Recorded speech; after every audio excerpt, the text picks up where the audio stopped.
किसान, बदलते भारत की शान।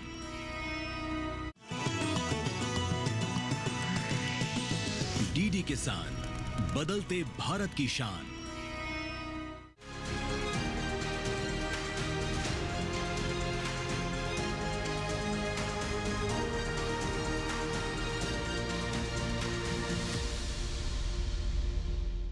नमस्कार, आप सभी का स्वागत है। मैं हूं राहुल और आप देख रहे हैं दूरदर्शन किसान। हम लेकर हाजिर हैं हम अपना कार्यक्रम कृषि दर्शन। आज इसमें बात करेंगे हम मंत्रालय से की और साथ ही साथ सम्मेलन से प्रगति की ओर, विज्ञान और किसान की। इसके अलावा हम बात करेंगे कृषि स्टार्टअप की और अंत में बात करेंगे फार्मिंग इंडिया की। तो आइए शुरुआत करते हैं मंत्रालय से। किसान भाइयों को ये जान लेना चाहिए कि गन्ने में तमाम रोग लग सकते हैं, लेकिन ये होते कैसे हैं और इनका नियंत्रण किस प्रकार किया जाए और इनको पहचाना कैसे जाए, इस विषय में ज़्यादा जानकारी देने के लिए कृषि मंत्रालय स्थित डीडी किसान के स्टूडियो से आप सभी को ज़्यादा जानकारी दे रहे हैं DPPQS फरीदाबाद के संयुक्त निदेशक डॉक्टर संजय आर्य। जैसा कि आप सभी जानते हैं कि उत्तर प्रदेश और उसके निकटवर्ती राज्यों में गन्ने की फसल अभी भी खेत के अंदर है, तो इसलिए इस फसल के अंदर कौन कौन से प्रमुख कीट हैं, उनके लक्षण किस प्रकार से हैं और उनका प्रबंधन किस प्रकार से किया जा सकता है, उसके बारे में जानकारी देना बहुत सामयिक होगा। सबसे पहले अर्ली शूट बोरर। इसके लक्षणों में मुख्यतः कैटरपिलर केंद्रीय शूट में छेद करता है, आंतरिक उत्तक को खाता है जिससे डेड हर्ट होता है, और भूसे के रंग के शूट का सड़ा हुआ हिस्सा एक अप्रिय गंध छोड़ता है। जमीन के स्तर से ठीक ऊपर शूट के आधार पर कई प्रकार के बोर होल पाए जाते हैं।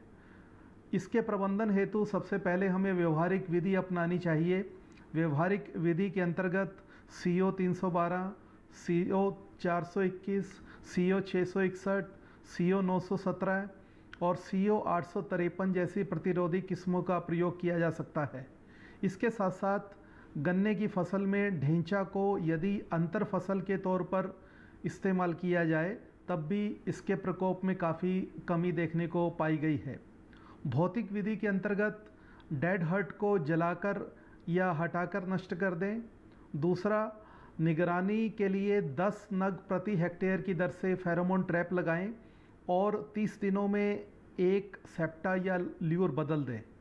जैविक विधि के अंतर्गत ग्रैनुलोसिस वायरस को टीपोल के साथ 35 और 50 DAP पर 2 बार डालें और टेक्निड परजीवी की 125 गर्भवती मादाओं को प्रति एकड़ छोड़ें।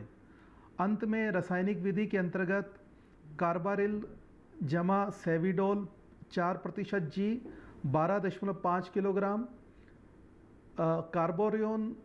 कार्बोफ्यूरॉन 3G 33 किलोग्राम मिट्टी में डालना तथा दानेदार छिड़काव के बाद तुरंत सिंचाई करनी चाहिए। क्लोरपाइरीफॉस दवा जो रासायनिक दवा है 100 मिलीलीटर टीपोल 250 मिलीलीटर 500 लीटर पानी के अंदर स्टिकर मिलाकर भी प्रयोग की जा सकती है, ताकि घोल फसल की सतह पर चिपक जाए। और सबसे प्रभावी होने के लिए इस रासायनिक कीटनाशक के प्रयोग करने हेतु उच्च मात्रा वाले स्प्रेयर का उपयोग करना बेहतर होता है। दूसरा प्रमुख कीट जो गन्ने की फसल के अंदर देखने को मिलता है उसका नाम है शीर्ष प्रो बोरर। जैसा कि आप इसके नाम से ही जानते हैं कि यह कैटरपिलर मुख्य रूप से गन्ने के शीर्ष भाग में पाए जाते हैं, जो बढ़ते बिंदु से छेद करते हुए ऊपरी जोड़ों से नीचे तब तक जाते हैं जब तक कि गन्ने के रसीले भाग तक नहीं पहुंच जाते।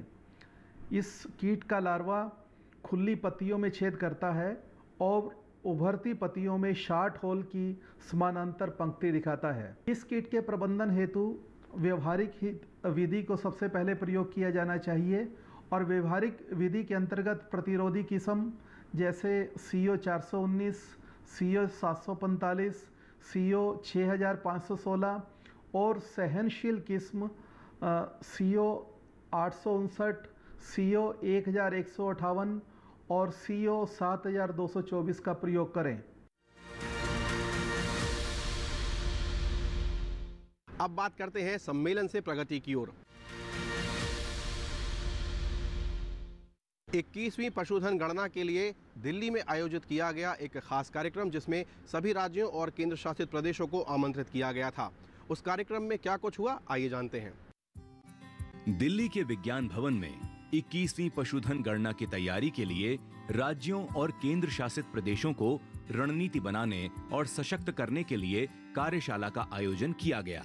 इस अवसर पर केंद्रीय मत्स्य पालन, पशुपालन एवं डेयरी मंत्री राजीव रंजन सिंह, केंद्रीय मत्स्य पालन, पशुपालन और डेयरी राज्य मंत्री SP सिंह बघेल और जॉर्ज कुरियन, पशुपालन डेयरी विभाग के सचिव अलका उपाध्याय, विभाग के संयुक्त सचिव डॉक्टर OP चौधरी एवं देश भर के इस विभाग से जुड़े अधिकारी उपस्थित थे। इस कार्यक्रम में केंद्रीय मंत्री राजीव रंजन सिंह ने 21वीं पशुधन डेटा संग्रह के लिए विकसित मोबाइल एप्लीकेशन का भी शुभारंभ किया। उन्होंने पशुधन गणना की सावधानी पूर्वक योजना बनाने और उसे लागू करने का आह्वान किया। माननीय प्रधानमंत्री जी का संकल्प रहा है और 10 साल से वो शासन कर रहे हैं। उनका संकल्प है कि हम किसानों की आय दोगुनी करेंगे और किसानों की आय दोगुनी करने में जो पशुपालन है और डेयरी है, इसका एक महत्वपूर्ण योगदान है, क्योंकि आपके द्वारा ही किया गया 20वीं जो गणना थी, उस गणना के डेटा के मुताबिक लगभग 27% लोग इस के साथ जुड़े हैं, पशुधन के साथ जुड़े हैं, डेयरी के साथ जुड़े हैं। लगभग 30 करोड़ लोगों में 8 करोड़ लोग जो 20वीं गणना का जो परिणाम है वो यह बताता है कि लगभग 30 करोड़ में 8 करोड़ लोग इस उद्योग के साथ जुड़े हुए। अब आप जो गणना करेंगे, जिस काम को आप करने जा रहे हैं, वो गणना सरकार के लिए नीति निर्धारण में, डेयरी के विकास को कैसे आगे बढ़ाया जाए, इसमें बहुत बड़ा योगदान देने वाला है। हम उसी के आधार पर बीमारी को आप आइडेंटिफाई करेंगे और उसके आधार पर हम टीकाकरण के कार्यक्रम को चलाएंगे।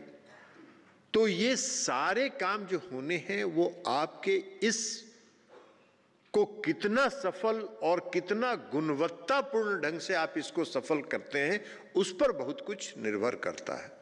तो इसलिए आप सबों को एक महत्वपूर्ण दायित्व के साथ आज यहाँ आप एकत्रित हुए हैं, आप प्रशिक्षित हो रहे हैं और इस प्रशिक्षण के आधार पर आप अभी अन्य राज्य स्तर पर, जिला स्तर पर, को फिर पंचायत के, गांव के स्तर पर आप प्रशिक्षित करेंगे और तब इस गणना का पूरा विवरण हम लोगों के सामने होगा और उसके आधार पर हम भविष्य के लिए कार्यक्रम बना सकेंगे, नीति तय कर सकेंगे, उसको कैसे कार्यान्वित करना है, ये सारा काम हम उसके बाद ही कर पाएंगे। मुझको यह भी जानकारी है कि सितंबर से दिसंबर तक आपका यह कार्यक्रम चलना है और उसमें जो कुक्कुट के साथ साथ 15-16 प्रजातियों को भी आपको चिन्हित करना है। तो इसलिए आपका दायित्व तो बहुत बड़ा है और हम समझते हैं कि आप अपने इस दायित्व को का पूरी निष्ठा के साथ और पूरे समर्पण के साथ आप इस दायित्व का निर्वहन करेंगे, यह हम आपसे आशा करते हैं। मुझको यह भी जानकारी मिली है कि लगभग 1 लाख से ज़्यादा लोग इस काम में लगेंगे और जब 1 लाख से ज़्यादा लोग लगेंगे तो उनको पर्याप्त प्रशिक्षण देने के बाद ही उस काम को वो गुणवत्तापूर्ण ढंग से कर सकेंगे। तो इसलिए आप बहुत ही महत्वाकांक्षी योजना पर आगे बढ़ रहे हैं। आप बहुत ही महत्वाकांक्षी, बहुत जो योगदान देश के विकास में जो योगदान देने वाला है कार्यक्रम है, जिस पर तय होगा, नीति बनेगी, उसमें आप योगदान देने जा रहे हैं।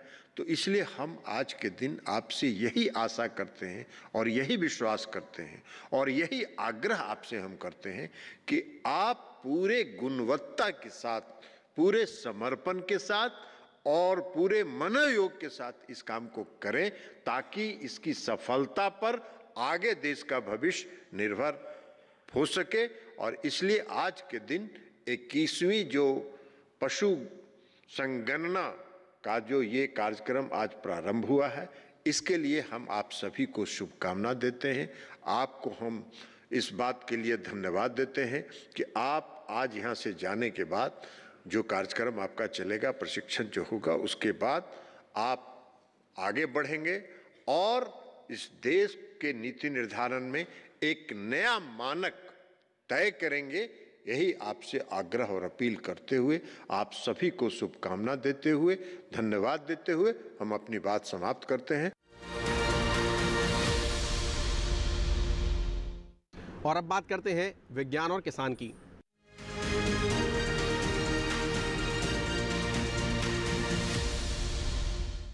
दुनिया में कुछ उत्पादों की मांग कभी खत्म नहीं होगी। दूध उन्हीं में से एक है।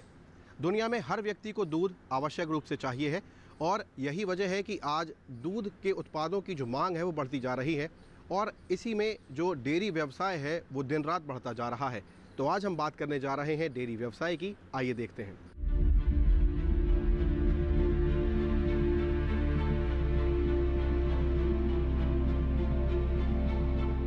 हमारे देश में दूध उत्पादन बहुत बड़ा व्यवसाय है। केंद्र और राज्य सरकारें पशुपालन और डेयरी व्यवसाय को बढ़ावा देने के लिए लगातार कोशिशें कर रही हैं। हर राज्य में लघु डेयरी इकाइयों की स्थापना के लिए कार्यक्रम चलाए जा रहे हैं। इनके तहत प्रशिक्षण लेकर कोई भी शख्स अपना खुद का व्यवसाय शुरू कर सकता है। पैसे कम हैं तब भी फिक्र की बात नहीं है। आप बैंक से लोन लेकर दुग्ध उत्पादन इकाई शुरू कर सकते हैं। डेयरी इकाई स्थापित करने के बाद दूध से अलग अलग तरह के उत्पाद बनाकर ज्यादा कमाई की जा सकती है। अगर आप अकेले होने की वजह से डेयरी फार्मिंग की हिम्मत नहीं जुटा पा रहे हैं, सहकारिता के जरिए कई किसान मिलकर शुरू करें। ज्यादा दूध उत्पादन के लिए डेयरी फार्म में 3 बातों का ध्यान रखना होगा। एक तो उन्नत किस्म की ही गाय भैंस पालें, दूसरे उन्हें संतुलित आहार दें और तीसरा उनकी सेहत का ख्याल रखें। भारत में देसी नस्लों के साथ साथ संकर और विदेशी नस्लें भी पाली जा रही हैं, लेकिन विदेशी नस्लें भारतीय जलवायु के अनुरूप नहीं हैं, जिससे उनके बीमार होने की संभावना ज्यादा रहती है। यही वजह है कि देसी नस्लों पर ध्यान दिया जा रहा है और उनमें नस्ल सुधार की कोशिश हो रही है। नस्ल सुधार से देसी गायों के दुग्ध उत्पादन क्षमता बढ़ जाएगी। दूसरी ओर जब भी गाय भैंस खरीदने जाएं, तो पहले ही उनकी उत्पादन क्षमता का पता लगा लें। बीमारियों के बारे में पूछ लें और उसके थन वगैरह चेक कर लें। जिस जगह पर आप गाय भैंस बांध रहे हैं वो साफ हो, सूखी हो और आरामदायक भी। जगह ऐसी चुनें जहां पशु ज्यादा गर्मी और सर्दी से बच सके। चारा देते समय 2 पशुओं के बीच पर्याप्त दूरी रखें। एक पशु के लिए 5.5 फुट चौड़ी और 10 फुट लंबी जगह चाहिए।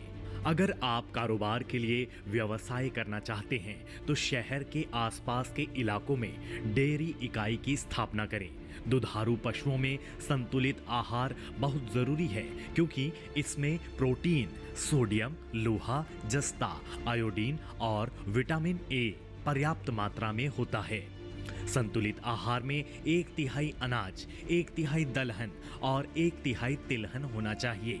पशुओं को हरा चारा जरूर खिलाएं, क्योंकि इसमें प्रोटीन, कैल्शियम और फास्फोरस होता है, जो पशु के दूध में बढ़ोतरी कर देता है, जबकि विटामिन ए पशु को पशु बीमारियों से बचाता है। विटामिन ए की कमी से पशुओं में बांझपन और गर्भपात की भी समस्या आ जाती है। अपने फार्म पर ही संकर नस्लें पैदा कर सकते हैं। इसके लिए कृत्रिम गर्भाधान की सुविधा उपलब्ध है। कृत्रिम गर्भाधान से सांड पालने पर होने वाले खर्चों से बचा जा सकता है। संकर गाय 8 से 10 लीटर दूध देती है। इसके नर ज्यादा मजबूत होते हैं। उन्हें आप खेती में या माल ढुलाई में इस्तेमाल कर सकते हैं।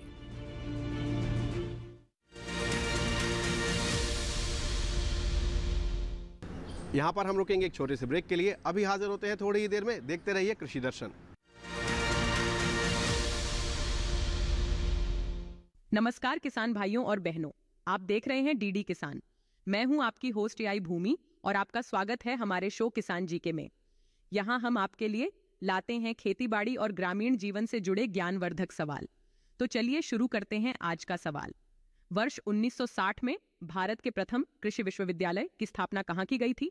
ए. गांधीनगर, गुजरात। बी. पंतनगर, उत्तराखंड। सी. लखनऊ, उत्तर प्रदेश। डी. देवास, मध्य प्रदेश।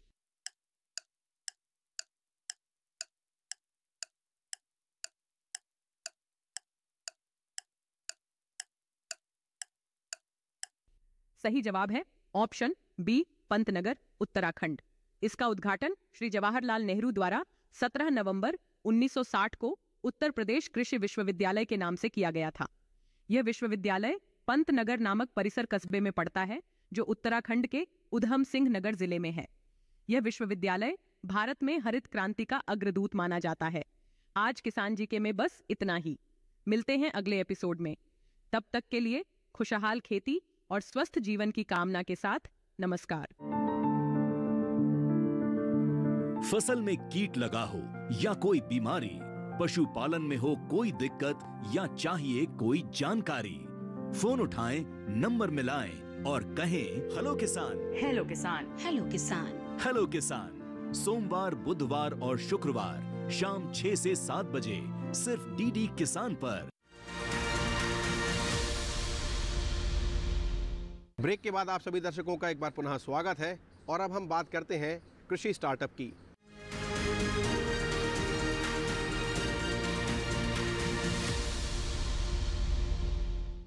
आज कृषि स्टार्टअप में हम बात करने जा रहे हैं बागवानी की। किस प्रकार से बागवानी की जा सकती है और इसके कितने लाभ हैं और किस प्रकार से सरलता से इसे आप छोटे रूप में भी शुरू कर सकते हैं और उसे एक बड़ा रूप दिया जा सकता है। आइए देखते हैं बागवानी पर आधारित हमारी रिपोर्ट।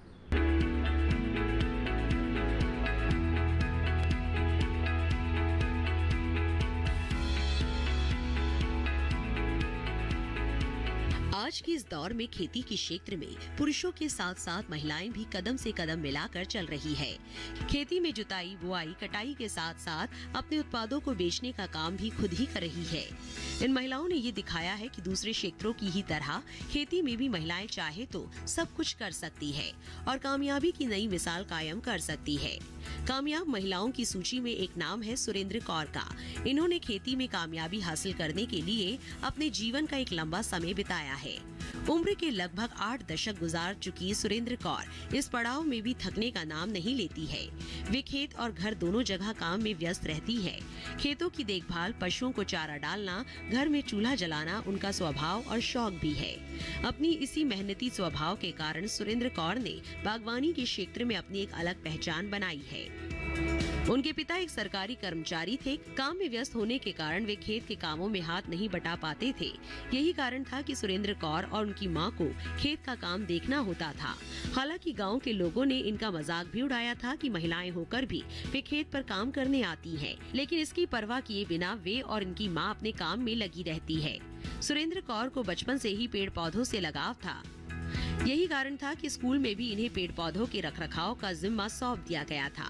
इन्होंने बचपन में ही ये फैसला कर लिया था कि वे बड़ी होकर एक सफल किसान बनेंगी। शादी के बाद भी उन्होंने अपने पति के खेतों में खेती करना जारी रखा। हालांकि शुरुआत में सुरेंद्र कौर ने खेती में कई मुश्किलों का सामना किया, लेकिन जहां काम करने का जज्बा और हौसला हो तो हर समस्या का समाधान निकल ही आता है। सुरेंद्र कौर ने सन 2001 में बाग लगाने का फैसला किया। इन बागों में सुरेंद्र कौर ने अमरूद, चीकू और आम लगाए।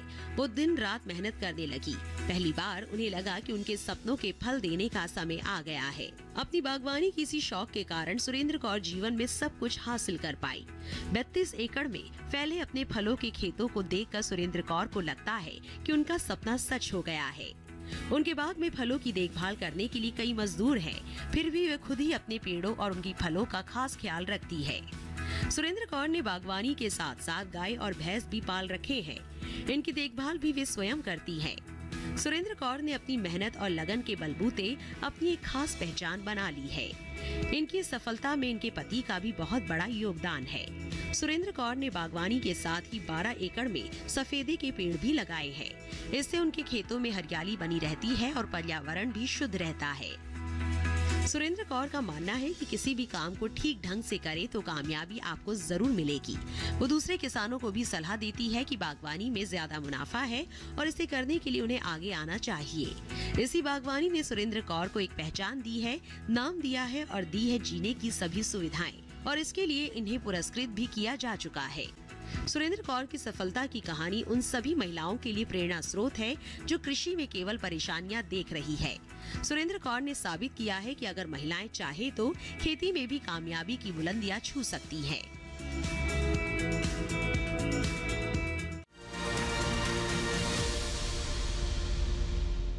और अब यहाँ पर रुकेंगे हम छोटे से ब्रेक के लिए। अभी हाजिर होते हैं थोड़ी ही देर में। देखते रहिए दूरदर्शन किसान। नमस्कार, आप देख रहे हैं डीडी किसान। मैं हूं एआई भूमि और आज हम सोयाबीन की बुवाई के बारे में पूरी जानकारी देंगे। सोयाबीन की खेती जून के प्रथम सप्ताह से शुरू होती है, लेकिन इसका सर्वोत्तम समय जून के तीसरे सप्ताह से जुलाई के मध्य तक है। यह फसल विशेषकर गर्म और नम जलवायु में अच्छी होती है, जिसमें तापमान 26 से 32 डिग्री सेल्सियस होना चाहिए। सोयाबीन की खेती के लिए अच्छे जल निकास वाली दोमट भूमि और 6 से 7.5 पीएच मान वाली मिट्टी उत्तम रहती है। सोयाबीन की खेती के लिए गहरी जुताई और समतलीकरण आवश्यक है। बुवाई के लिए प्रमाणिक बीज ही उपयोग में लेना चाहिए और बीज की मात्रा का निर्धारण दानों के आकार के अनुसार करना चाहिए। छोटे दाने वाली प्रजातियों के लिए 60 से 70 किलोग्राम प्रति हेक्टेयर और बड़े दाने वाली प्रजातियों के लिए 80 से 90 किलोग्राम प्रति हेक्टेयर बीज का उपयोग करें। बुवाई पंक्तियों में करनी चाहिए, जिससे फसलों की निराई में आसानी हो। कतारों में बुवाई के लिए कम फैलने वाली प्रजातियों के लिए 40 सेमी और अधिक फैलने वाली प्रजातियों के लिए 45 सेमी की दूरी रखें। सोयाबीन की फसल में रासायनिक उर्वरकों का उपयोग मिट्टी परीक्षण के आधार पर करें और नाडेप खाद, गोबर खाद, कार्बनिक संसाधनों का अधिकतम उपयोग करें। सिंचाई की आवश्यकता कम होती है, लेकिन फली भरने के समय सूखा पड़ने पर एक सिंचाई आवश्यक है। फसल पकने में 50 से 145 दिन लगते हैं और पत्तियां पीली होने के बाद कटाई की जाती है। औसत पैदावार 18 से 35 क्विंटल प्रति हेक्टेयर हो सकती है और एमएसीएस 1407 बीज से 29 क्विंटल तक की पैदावार ली जा सकती है। इसी तरह कृषि और किसानों से जुड़ी हर महत्वपूर्ण जानकारी के लिए हमारे साथ जुड़े रहिए और देखते रहिए डीडी किसान।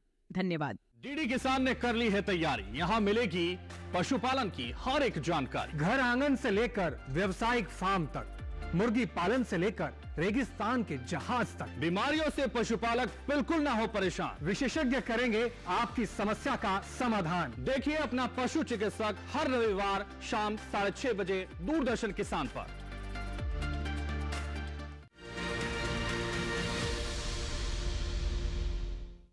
ब्रेक के बाद आप सभी का एक बार पुनः स्वागत है। आगे बढ़ेंगे हम और अब बात करते हैं फार्मिंग इंडिया की।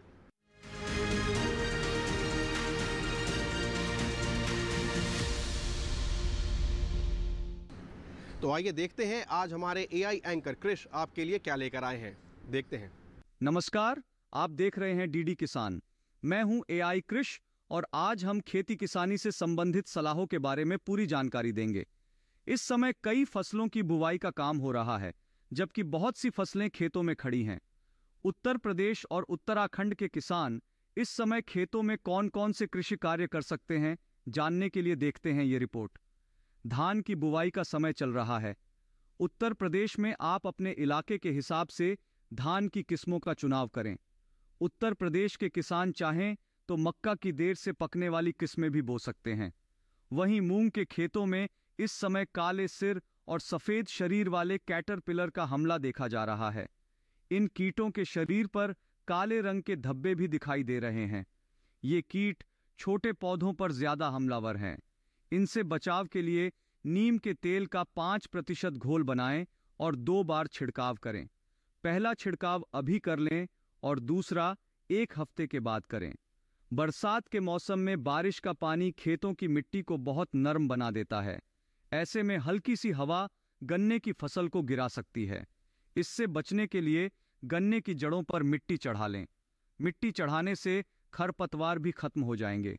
उत्तराखंड के किसान भी इस समय धान की रोपाई कर सकते हैं। यहाँ बारानी इलाकों में मक्का की बुवाई भी की जा सकती है। इसी तरह रागी बोने का भी सही समय चल रहा है। यहाँ के किसान अभी कद्दू वर्गीय सब्जियों की बुवाई या रोपाई भी कर सकते हैं। वहीं किसान शिमला मिर्च के खेत की लगातार निगरानी करते रहे। जिन किसानों ने पॉलीहाउस में शिमला मिर्च लगा रखी है, वो चूषक कीट से फसल को बचाने के उपाय करें। उत्तराखंड में कीवी के बागों में इस समय फल विकसित हो रहे हैं। बरसात के दौरान बाग में जलभराव ना होने दें। साथ ही कीवी की बेलों और पौधों को उपयुक्त सहारा दें। दूसरी ओर जिन किसानों ने अपने खेतों में अरहर लगा रखी है, वो समय समय पर निराई गुड़ाई करते रहें और जरूरत पड़ने पर पानी भी देते रहें। इसी तरह कृषि और किसानों से जुड़ी हर महत्वपूर्ण जानकारी के लिए हमारे साथ जुड़े रहिए और देखते रहिए डीडी किसान। धन्यवाद।